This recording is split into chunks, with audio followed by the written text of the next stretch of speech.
օրենք նշեմ, այնուհետև սիրով նաև ձեր հարցերին կպատասխանեմ։ Այսօր Հայաստանի Հանրապետությունում քաղ բանտարկյալ հանդիսացող մեր գործընկերը Դավիթ Ղազինյանը հանդիպել է հերթական իրավունքի նկատմամբ նսեմացնող, ինչ-որտեղ ծաղրող վարքագծի։ Ներկայացնեմ շատ հստակ ինչ է տեղի ունեցել։ Քննչական մարմինը, դատախազությունը քաջատեղյակ լինելով, որ այսօր Դավիթ Ղազինյանը ձեռք է բերելու ազգային ժողովի падգամավորի կարգավիճակը, հասցրել են կայծակնային, ռեկորդային, աննախադեպ արագությամբ գործը ուղարկել դատարան։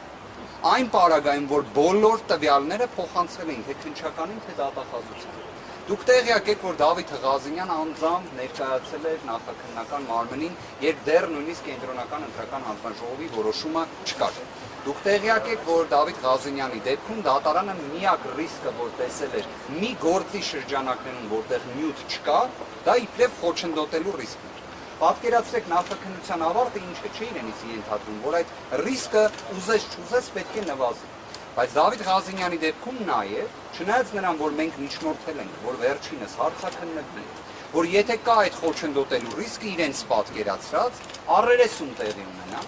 ոչ մեկը չեն արել։ Ինչի չեն արել, որ մինչև այս նիստը գործը ամեն կերպ ուղարկեն դատարան, որ երբ այս նիստը ավարտվի եւ մեր ձեռքի տակ լինի այլևս արձանագրությունը նրա վերաբերյալ, որ Դավիթ Ղազինյանը падգամավոր է եւ չի կարող լինել կալանավորված, վերջիններս ասեն իրենք լիազորություն չունեն։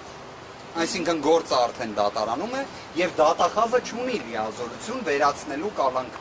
Սա իսկապես ամփոփեմ խոսքս, սա աբսուրդի նոր նշաձող է։ Մյուս հանգամանքը, որ ուզում եմ նշեմ, տեղի ունենալու այսօր ժամը 17:00-ին։ Դուք երևի թե ԿՀ օրակարգը ուսումնասիրելու դեպքում նկատած կլինեք, որ 17:00-ին կա դատախազության մի միջնորդություն։ Ոչ մի ուրիշ տվյալ բացահայտված չէ։ Այսօր ես ուզում եմ ձեզ հայտնել, որ նշվածը վերաբերում է